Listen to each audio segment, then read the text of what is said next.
Ah, there we go. I was wondering why the screen looked dark. So, everybody, welcome, welcome.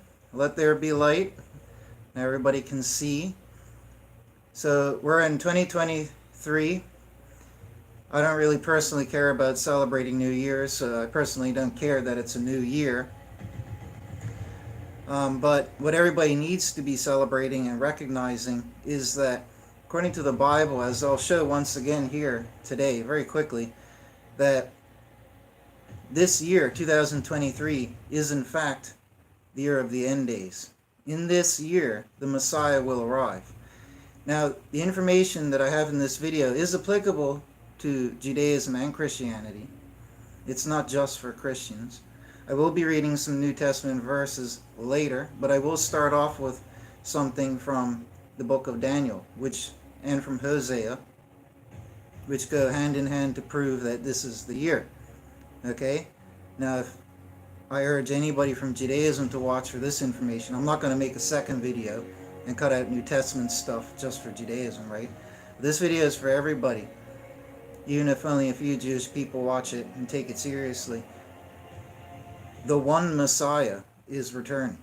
Whether you're Jewish, whether you're Christian, who really cares?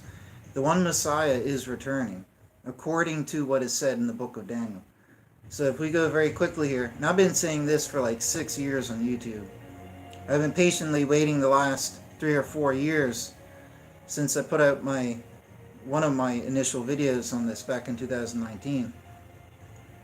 So if we look right here in Daniel chapter 12, verse 9. Okay, this is a message that any Jew or Christian could follow. You don't have to be a Christian to hear this. This is the year that Messiah returns. He says, "Go, Daniel, for hidden and sealed are the things that he's just been shown, till the time of the end. Purify themselves, yea, make themselves white. Yea, refined are many, and the wicked have done wickedly, and none of the wicked understand. And those acting wisely do understand." And understand what? Well, he says what? "And from the time of the turning aside of the perpetual sacrifice," which was in 603 BC, "into the giving out of the desolating abomination," which was Dome of the Rock in 688 AD, "are a days 1,290. And if we look in history, like I said, from 603 BC to 688 AD, we find precisely 1,290 years. Day for year principle applied, like we see in Ezekiel 4, that God uses in Ezekiel 4. We can see that this is 1,290 years. But not only that, he says, "Oh, the blessedness of him who is waiting." Key word, waiting, earnestly. Now God's just given Daniel numbers, right? And says that those acting wisely will understand, but the wicked will not understand. Understand what? The numbers that he gives Daniel right then and there. And he says, "Oh, the blessedness of him who is waiting earnestly, and does come to the days 1,335. This is 75 subsequent years onto the 1,290th year. Okay? Now,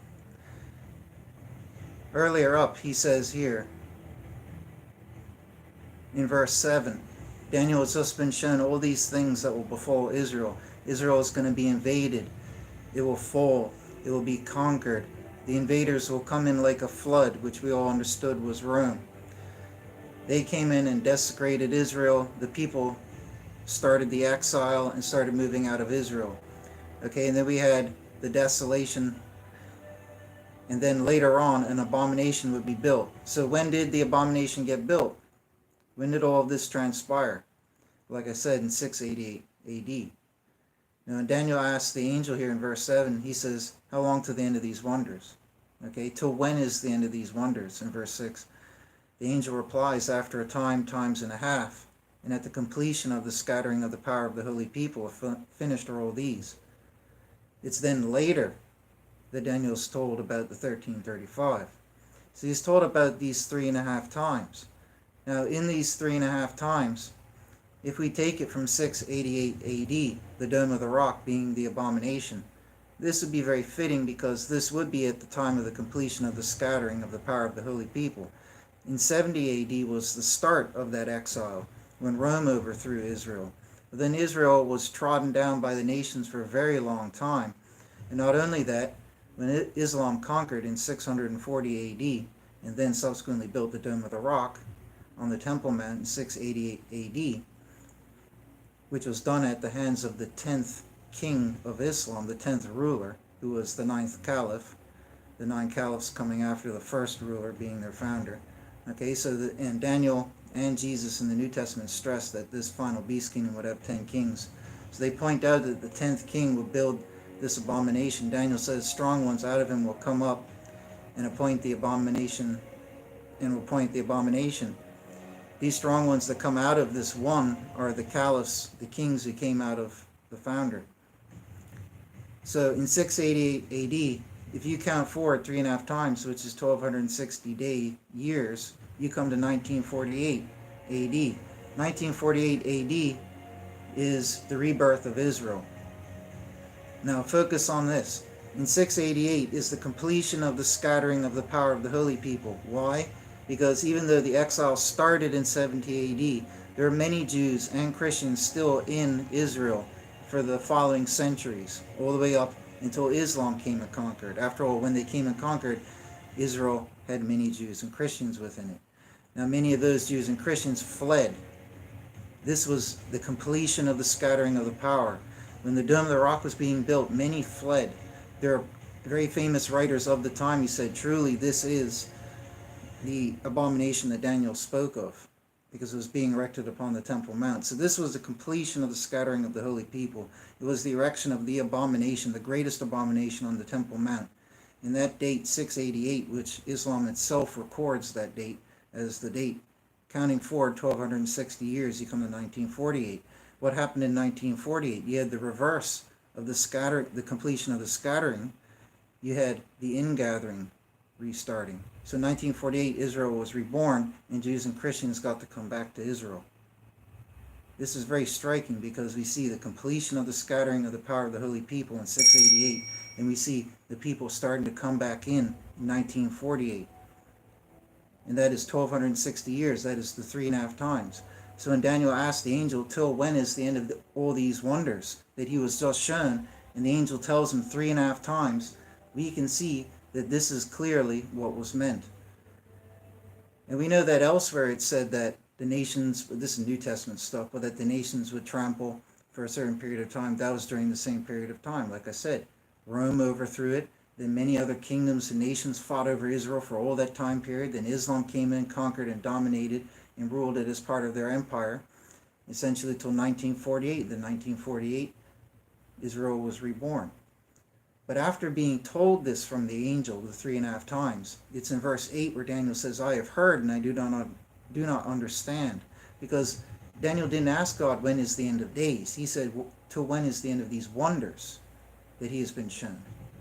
Okay? Which involved Israel being overthrown, conquered, the people scattered going into exile, the land being desolate and abominating the Temple Mount. How long would these things be? Well, we can now see in history when that transpired. But Daniel says, I do not understand. And I say, oh my Lord, what is the latter end of these? So what comes after? And in verse 9 is when it says, go Daniel, for hidden and sealed are the things till the time of the end. The verses that I started off reading. Okay, and that's when he gives the 1290 and then the 1335. And he says, oh, the blessedness of him who's waiting earnestly and does come to the days 1335. This would translate to 2023. The subsequent 75 years on to the end of the 1260.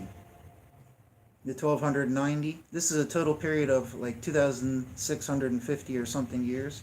Something like that. It's a very long period of time that Daniel gave prophecy for, from 603 BC all the way up to 688 AD, and then all the way up until 2023 AD. All of that was given there in these numbers, the 1290 plus the 1335. Okay? So we know that the 1335 is 75 additional years from 1260, which is the 3.5 times. So, simple math, 75 years onto 1948, that's where you get 2023. So Daniel mapped it all out for us. Okay? And like God says, oh, the blessedness of him who is waiting earnestly. This means one who understands the numbers, understands the key events in history that, pinpoint the certain times, and then you will know, right? Those acting wisely do understand. The wicked will not understand. Understand what? What is being said here? Oh, the blessedness of him who is waiting earnestly and does come to the days 1,335, and thou go on to the end, then thou dost rest, and dost stand in thy lot at the end of the days. And this is the final chapter of Daniel. So it's made very, very clear. Okay, so 2023, according to Daniel's great prophecy, is going to be the end. And it's all very fitting when we look at everything that's happened in history. Okay? Not only that, I just want to stress here, and this is where I'm going to venture into New Testament, right? So, but anyways, where he says, "Oh, the blessedness of him who is waiting earnestly," it's obviously implied that those acting wisely who understand are understanding the numbers that are being given, and that it's blessed if you understand these numbers and wait earnestly for that final point at the 1335th. So knowing that it's blessed to wait earnestly, we can then go look in the New Testament here, okay, and we can go see quite a lot of other very, very striking verses. If we go to Luke 12, verse 34, "For where your treasure is, there also your heart will be. Let your loins be girded and the lamps burning, and be like to men waiting," the key word, waiting for their Lord, "when he shall return out of the wedding feast, that he having come and knocked, immediately they may open to him. Happy those servants whom the Lord having come shall find watching." So when he comes, he's going to find people who are waiting for his arrival. And there is the instruction, be like to men waiting for their Lord. We know from Daniel 12, "Oh, the blessedness of him who is waiting earnestly and has come to the 1335th. It's very explicit. And then it says here, "Be like to men waiting for their Lord when he will return and come knocking, so you can immediately let him in." So he says, "Happy those servants whom the Lord having come shall find watching. Verily I say to you that he will gird himself and will cause them to recline at meat, and having come near will minister to them."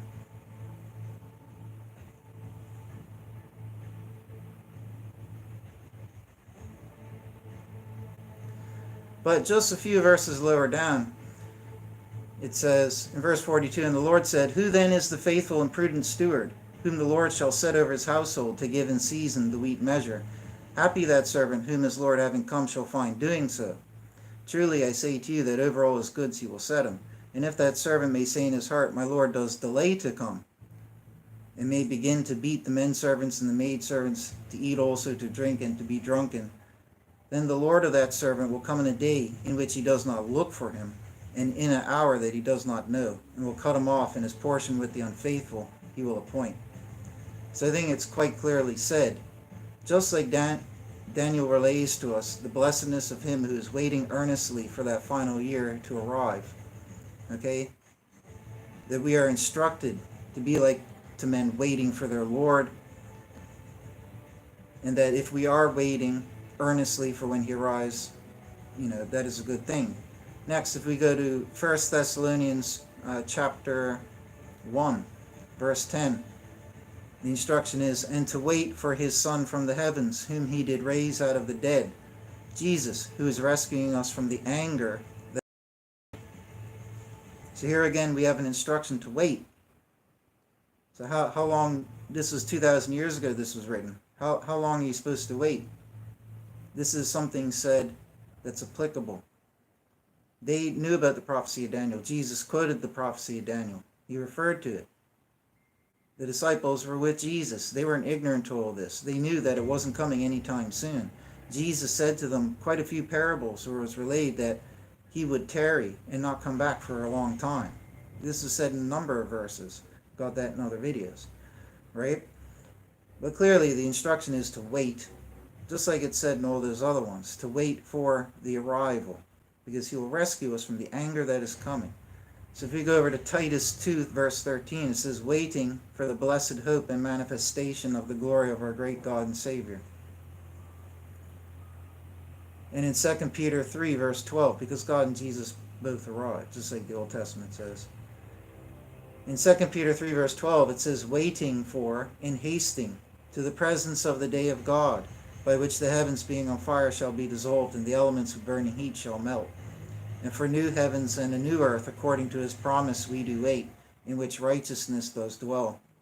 Wherefore, beloved, these things waiting for, be diligent, spotless, and unblameable, by him to be found in peace. It's clearly, again, another instruction to wait. Okay, and we know from Daniel how long we have to wait. You see my point? If we go to Revelation 3, I feel this is important to read for various reasons, but let's just check this out real quick. In Revelation 3, verse 3, Jesus gives instruction to basically everybody, but specifically to a certain assembly of Christians. But nonetheless, it's still applicable to all. He says, remember then how thou was received, meaning received instruction, and whatever, right, teaching. So remember then how thou was received and heard, and be keeping and reform. If then thou mayest not watch. Watch for what? Right? But if thou mayest not watch, I will come upon thee as a thief. And thou mayest not know what hour I will come upon thee. This is very interesting because, the average person thinks nobody can know when Jesus returns. We clearly see from Daniel, God told us exactly when the end of days would come, which involves, just like Daniel said in chapter 7, the arrival of the Messiah and God on the judgment throne. These will be happening at the same time. Messiah and God will come. They come at the end of days to do the judgment, right? So Daniel told us when it would happen. Exactly, specifically what God told Daniel when it would happen. Okay? So then Jesus, the Messiah, says, right, that if you don't watch, he will come like a thief and catch you by surprise. This is said in many other places in the New Testament. I've got many videos on this, right? But I don't need to reiterate further here. He blatantly tells you that you should be watching so that you won't be caught by surprise. That's what he's saying. If thou mayest not watch, I will come upon thee as a thief. So that's saying if you do watch, you won't be caught by surprise. Right? Very, very important. Now, to those who actually have the true, who are following God properly and doing the correct thing theologically, which is just being a good person in all ways, right? But nonetheless, this is the promise or the blessings given to the true followers of God in the Messiah, right? So he says, to the messenger of the assembly in Philadelphia, and that's just a term given, it doesn't mean those actually in Philadelphia, right? But to the messenger of the assembly in Philadelphia, right, these things saith he who is holy, he who is true, he who is having the key of David, he who is opening and no one does shut, and he shutteth and no one does open. I have known thy works.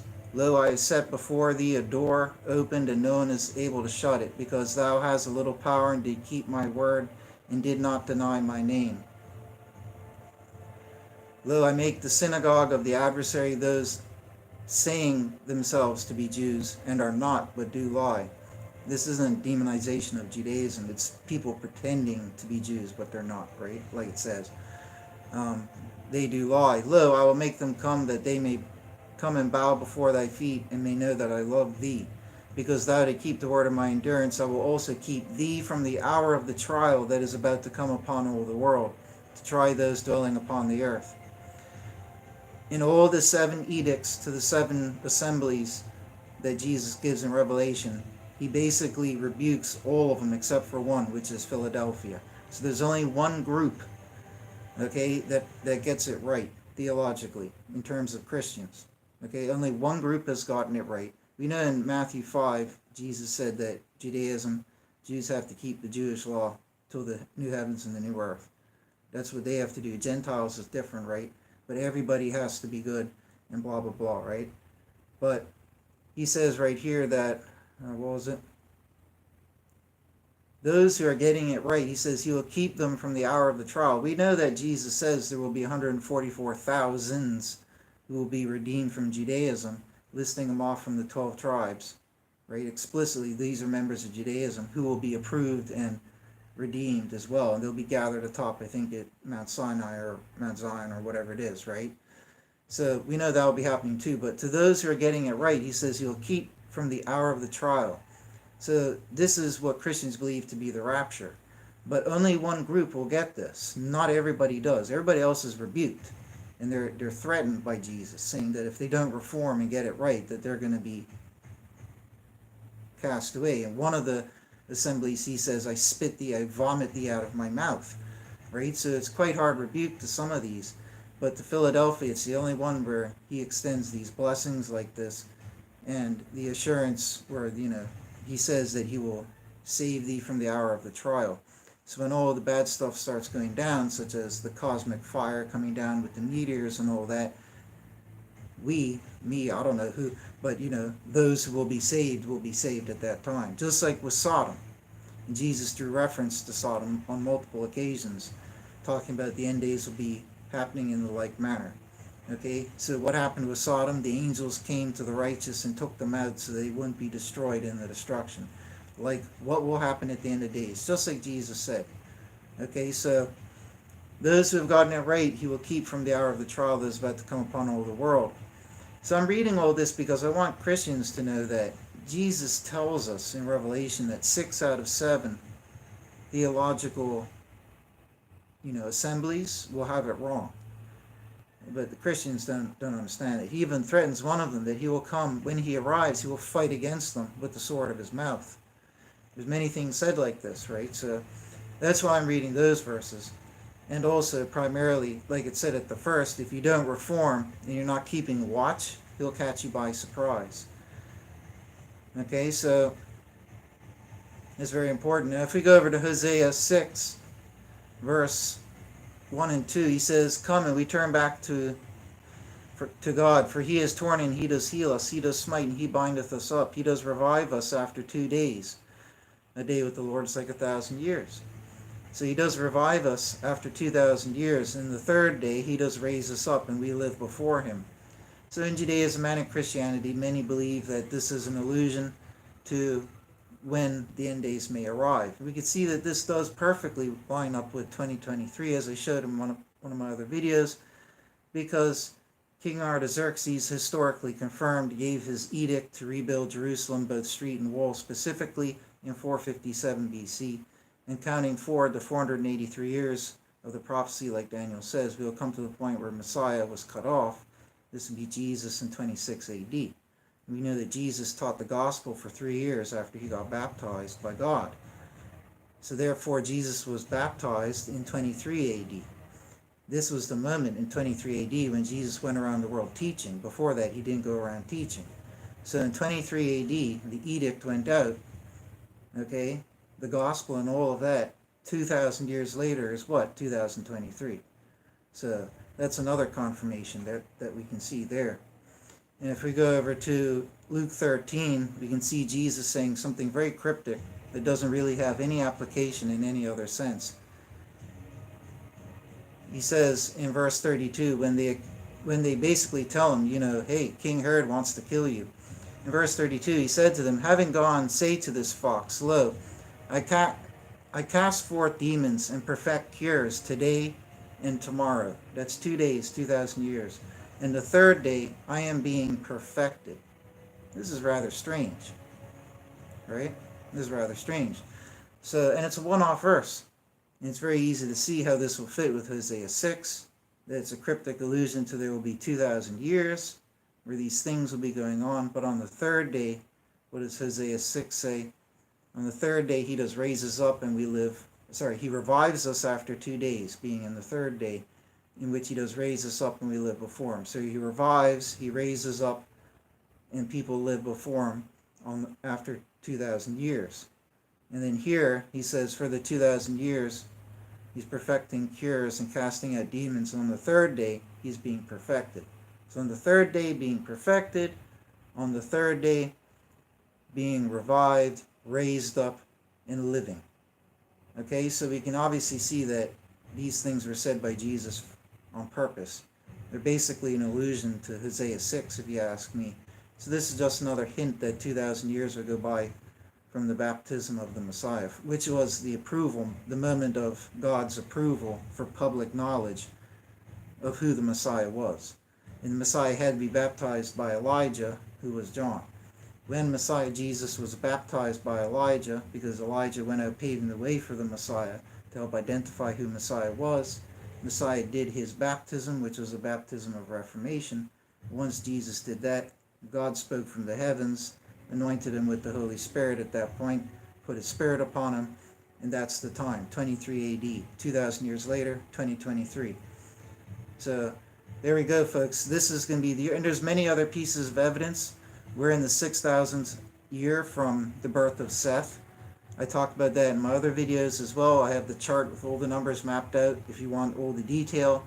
Every single number, every single chunk is right there on the paper. You can see it with your own eyes. There's no deception. There's no bad math. All 6,000 years are accounted for in the Bible. And there's very little that needs to be accounted for from history, but here history verifies everything along these 6,000 years. And it's very, very, very compelling. Because, like I've said before, Adam was created. He wasn't born from a woman. He wasn't a true mortal. He fell into mortality as a punishment. Abel and Cain were anomalies, so to speak. Seth is counted as the begetter of all the human lineage. So is truly being, in a biblical sense, is truly being counted from Seth. So if you're counting from Seth and not Adam, it's been 6,000 years. 2023, we're in that year now. I've been saying it for like 4 to 6 years on YouTube, right? But it's finally happened. We're in 2023. It literally has been 6,000 years since the birth of Seth. And you want to tell me that that is a coincidence that it's been 6,000 years, right? We work 6 days, and then after 6 days is done, right? You have year 0 to 1,000, from 1,000 to 2,000. From 2,000 to 3,000, from 3,000 to 4,000, from 4,000 to 5,000, from 5,000 to 6,000. Okay? That's 6 days. That's the 6,000 years. Then what happens after that? You have the day of rest, you have the 1,000 years of rest. So at some point in this year, 2023, we're going to see this transition. And the transition is going to be marked, like the Bible says in Old and New Testament, cosmic fire, the sky turning red like blood, just like in the thumbnail. We're going to see hailstones and great, rocks and fire and such coming down from the heavens upon the earth, just like what happened with Sodom. Okay, this is what Revelation details. Almost all the trumpet seals and vials pertain to rocks and fire and such coming down from the heavens. The earth is obviously, according to the Bible, due to go through a cosmic cataclysm. Like I said, the Old Testament talks about this, and a new earth and a new heavens. The old heavens will be destroyed. So this is a cosmic destruction that will be happening. And just like with Sodom, the good will be redeemed from it. So God will send his angels, his celestial, his cosmic messengers to the earth to come and take us from the earth and redeem us, the righteous. The unrighteous, the undeserving will be left here to be smitten like we heard happened with Sodom. So at some point in this year, it could be absolutely at any point in this year. It could be tomorrow morning. It could be at the very last day of the year. Heck, it could even be like a week or two after into the 2024. But at some point this year, it's going to happen according to the Bible. And just a reminder for everybody, it's very easy to doubt the Bible and to say, oh, well, what if it's this old hogwash? Well, at the end of the day, guess what? You can't take away the fact. No scholar, no atheist could take away the fact that the book of Daniel was written hundreds and thousands of years. The prophecy that was written, even if it was written as early as 100 BC and not 500 BC, even if it was written 100 BC, that was still about 150 or whatever years from the very initial things in the prophecy of Daniel, such as the death of the Messiah, the fall of Israel in 70 AD. This was still just under 200 years, and those things came to pass. Those are monumental things to predict in prophecy, and they happened. But not only that, Daniel also detailed thousands of years after. We know about the 1290, we know about the 1260, and the overall 1335 until the end. He details all this. All these things took place. All the chapters, like chapter 8, 9, and 10, and 11, where he breaks down all these events that will transpire with these beast kingdoms, they all took place. So even if this book was written in 100 BC, it had this massive prophecy, which took place over chapters, probably easily the biggest prophecy in the entire Bible. And in the Old Testament, it's essentially the only apocalyptic prophecy. in a sense, it's arguably one of the biggest and most important prophecies in the entire Bible in terms of Old Testament. Okay? It's akin to the book of Revelation in the New Testament, but it was the first, so in that sense, it's kind of more important because it's like the foundation stone for the book of Revelation. It's very, very important when you realize that these books highlight thousands of years of history that has all come true. So you can't take that away from Daniel. It really is prophecy that came true. It didn't fail. It all came true. All these amazing things that were specified came true. Okay, so what else can I say? People have to prepare. It could be any time. We've seen there's been if you don't believe me, go look online. Starting around 2013, 14, 15, and 16, the number of meteors and fireballs and whatever they're called, asteroids and this and that hit the earth and come down and been witnessing this and that, increased well over 100%. It's off if you look at the charts for all the years, it's pretty consistent down at the bottom, and then it just arcs up. So in this last 7-year or whatever 10-year period, it's been a huge increase. So if we're going to see allegedly a cosmic type destruction on this earth, we would expect to see some type of increase in that type of activity before it occurs, right? So if this year is going to be the end, then we've had those signs. Okay, there's been, about 10 years ago we had that Russian meteor that hit. It hit off in the hillside, but it still caused like 1,000 injuries. It leveled all the windows in the city nearby. Things like that have been occurring. That's undeniable. So it's not like we don't have reason to believe. We have a real book of prophecy, legit. It's either going to happen this year or it's not. But we can't gamble it away, because if you call yourself Jewish or a Christian and you believed all this time, your ancestors and everybody teach their own belief for all these thousands of years, this is the moment that everybody in the Bible has been waiting for. It really, really is. 2023. This is the year. And this is the year where you have to get right with God. Whether you're a Jew or a Christian, you have to walk in white and do everything right. Because I started reforming as of a few days ago. The few last things that I do that are bad, I reformed, and I haven't done them for a few days. And I don't know if I've ever really accomplished that before. I don't know, but I've done that because it's time to get ready. If I can do it, then anybody else can do it. So I identify whatever sins or darkness it is that you have within you, whether it be big, whether it be tiny. Identify it. Identify it now and eliminate it. It's your time to eliminate it, because I can guarantee you, just like the Bible says, I should have said this earlier, in the Old and the New Testament, they quote the New quotes the Old, that God will give the old people, the young people, visions and dreams to each their own in the end days. We've seen in the last few years an increase in this as well, because I looked for that. A lot of people I speak to online have said that they've personally been receiving these dreams, and they're all very similar to the dream that I've had since I was a child about the arrival of the end days, which all starts off with a great fiery meteor or whatever it is coming in the sky. It hits the earth, shakes the earth goes into darkness. Then you have the hordes of Nephilim or whatever they are pour out upon the surface of the earth. And then it's like a time of nightmares from a horror movie. So unfortunately, a lot of people are having these dreams.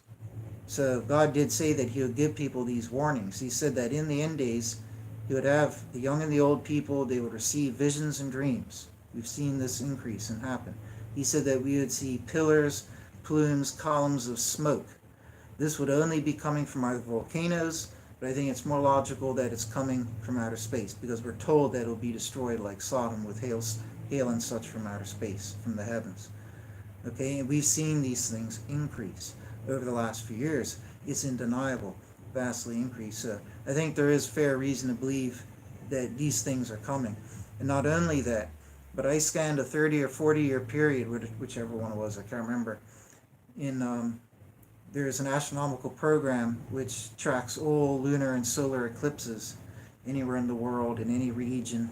It lists them all off, gives you all the details, what type of eclipse they are, and this and that there, what country can see them, and so forth. So I scanned all of that because God told us that he would darken the sun and make the moon go blood red before the great arrival of the final day. So scanning that 30, 40-year period, I can say confidently that in 2022, which is now past, that was the only year besides one other, which occurs in like 2025 or 2026. But then that will go beyond what Daniel said. So 2022 was the only year in a 30 or 40-year spread in which Israel was witness to a solar eclipse and a true blood moon, okay, which can only happen during a total lunar eclipse. So not only that, but there were two blood moons over Israel for 2022.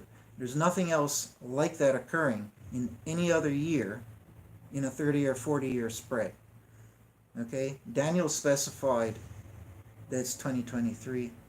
I went on my way to look for a 20, 30-year spread. There's nothing else. So in 2022, Israel, it doesn't matter if all the rest of the world can see a blood moon. It only matters if Israel sees the blood moon. And solar eclipse. 2022 was the only year. Let me stress that again. Ignoring 2025 or whatever the other anomaly was after, up until 2023, that is the only year, 2022, in which there's a solar eclipse and blood moon for Israel. God said that he would give those things as signs, and the columns of smoke and the dreams. We've seen these things happening. We've also seen all the world disasters, natural forms of disasters, getting worse by magnitudes. I live in a country that's affected by hurricanes. Okay, it's part of our life here. Hurricanes happen once in a while type of thing. Maybe you get a tropical storm each year, something to that extent. Maybe 60 or 80 mile an hour winds type of thing. The storms in the last 3.5 years or so, pretty much exactly 3.5 years, they all started hitting magnitude 3, like category 3, category 4 every single time. And it's not just my observation, science has said it too. Almost every hurricane that forms now hits category, the max category, very, very quickly. Okay, whereas before it was very rare to get a high category hurricane. And not only that, but hurricanes, which are typhoons on the other side of the world, all these, it's still relevant for all of these. Typhoons are increasing in magnitude, but they occur in clusters now. So instead of just getting possibly one bad hurricane in a year or every few years, it's every year you're getting like, it's like a magazine of bullets, just clusters of hurricanes that reach category 3 and 4 just form one after another like bullets in a magazine. And these hurricanes have started hitting areas of North America that they didn't before. The typhoons have started hitting areas in Asia and such that they didn't hit before. So everything's changing its position. More people are being afflicted by worse and worse forms of natural disasters. We've seen the waters turn blood red for numerous different reasons around the world, although I don't think that's as great a sign, right? But we've been given the signs. And not only that, it's very important to stress that for the last, since about 2010, when I go back and tracked it in my research, in 2010 is roughly when the great cosmic sounds have been heard around the world. Now these are real, they're undeniable. Science has investigated them. They're not artificial, they're genuine. There's a lot of fake videos, but these are genuine sounds. Millions of people have heard them. Okay? I've spoken with people who have heard them. People have recorded them all around the world. They sound like they're coming from inside the earth or from the sky. These type of things, and trumpeting sounds, right? These type of things you would expect to see if the end days were coming. Or, let me put it this way, if the end days were coming, these are the type of things you would expect to see, right? These are very strange things. We have the increase in UFOs as well. The UFOs really started being prevalent on the earth around the time of the rebirth of Israel in 1948, hence Roswell. They were very, very rare, if any, before that. But ever since 1948, go look at any chart, the sightings have only increased profoundly. So all these things have been happening for a reason. All these beings, whatever they are, have been watching us for a reason. They haven't been interfering, they haven't been invading or conquering. They've been watching like watchers. What have they arrived for? Why are there so many of them watching us, but not really doing anything? What is all this for? What are these great cosmic sounds that are being heard? You know, the Euphrates River is supposed to dry up. Even that's drying up.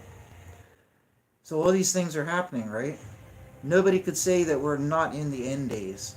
And anybody who says, my Lord does delay to come, you're going to be sorely caught by surprise when the Lord does come and catch you by surprise.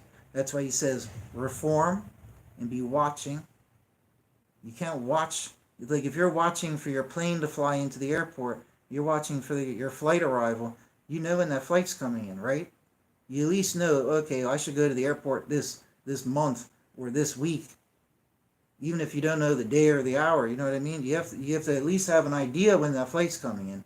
You can't just sit in the airport for 2,000 years waiting for flight Jesus to arrive.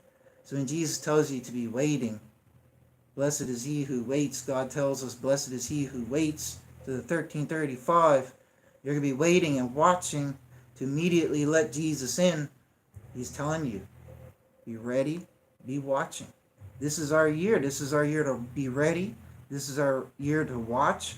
This is your time to reform, as I'm doing, and may God have mercy. I hope I honor it and maintain it. This is our time to walk in white with God. So I'm just warning you all now. Don't say I never told people when, meteors start hitting the earth. Don't say I didn't warn people. Okay, and the plague on those with the mark of the beast could very well be a radiation sickness, because if you're having all sorts of these cosmic rocks coming down, and what if they have some uranium or something on them like that there? Not only that, but if you're having all these things flying down through the atmosphere with great heat, they're going to be heating up the ozone and messing up the ozone, punching holes in the ozone, right? That's going to let in tons of radiation. So if something like that happened and like shattered the ozone, so to speak, like the protective nature of it, there'd be an onslaught of radiation.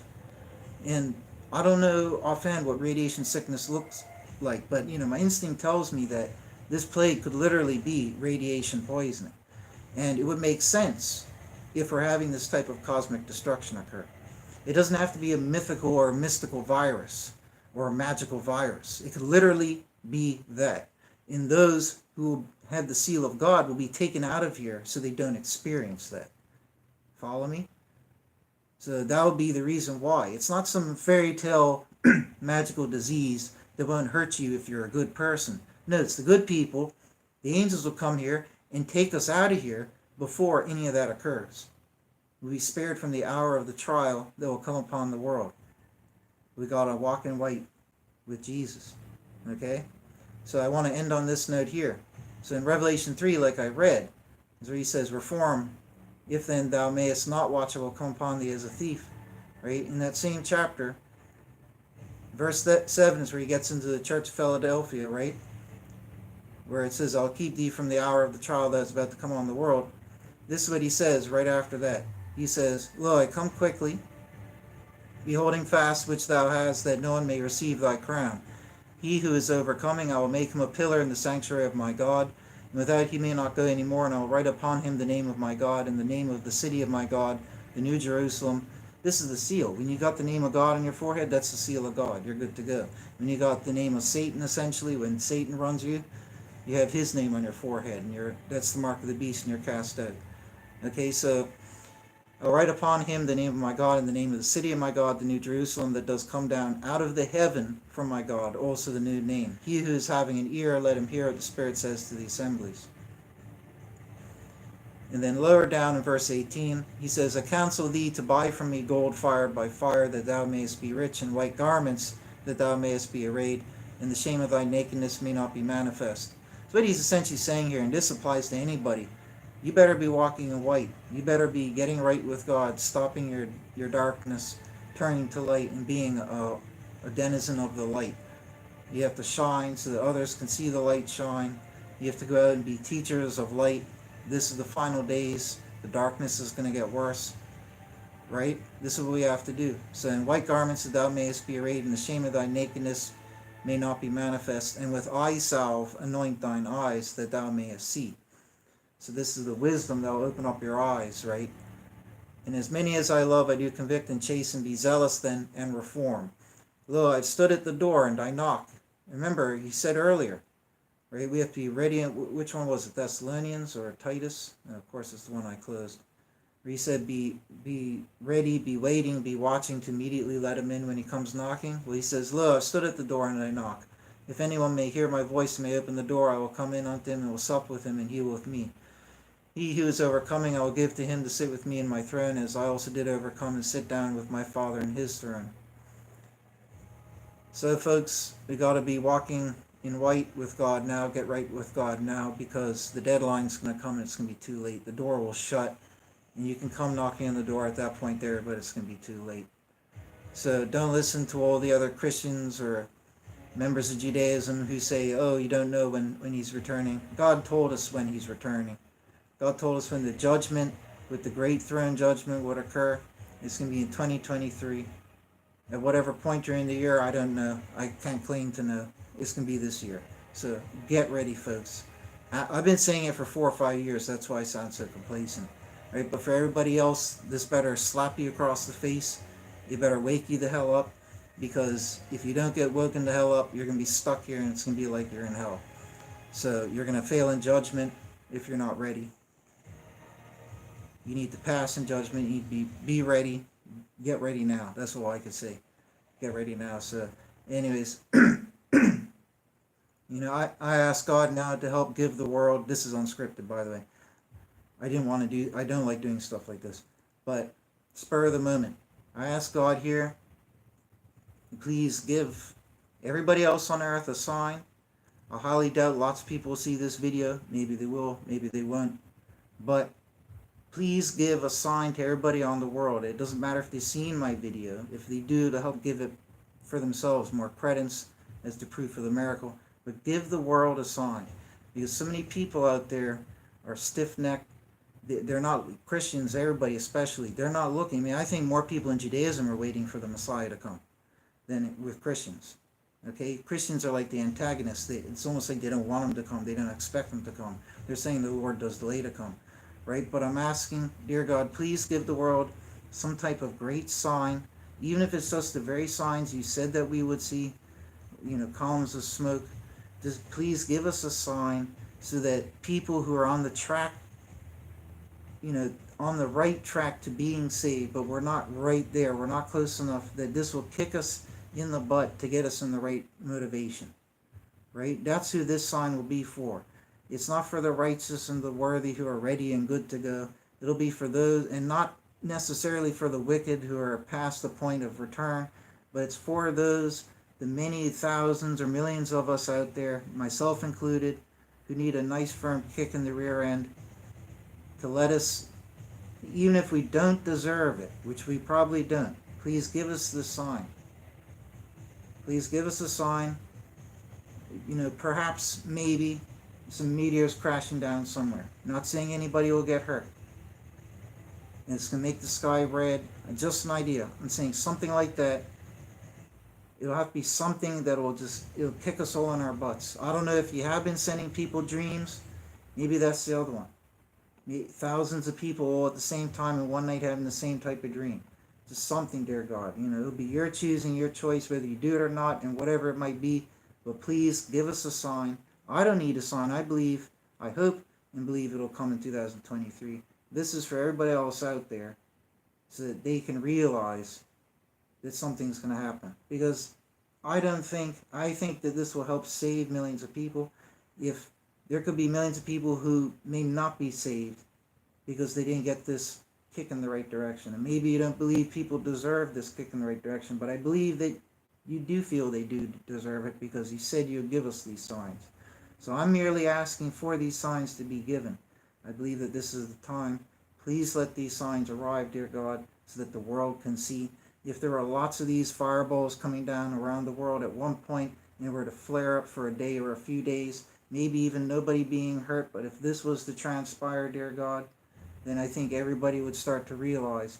Even those who aren't even religious would probably start to realize and turn to you. So I'm just begging, dear God, please have mercy on us. Please do this for all those people. And, if by chance they see my video and hear me ask this and then this occurs, and that's even further proof.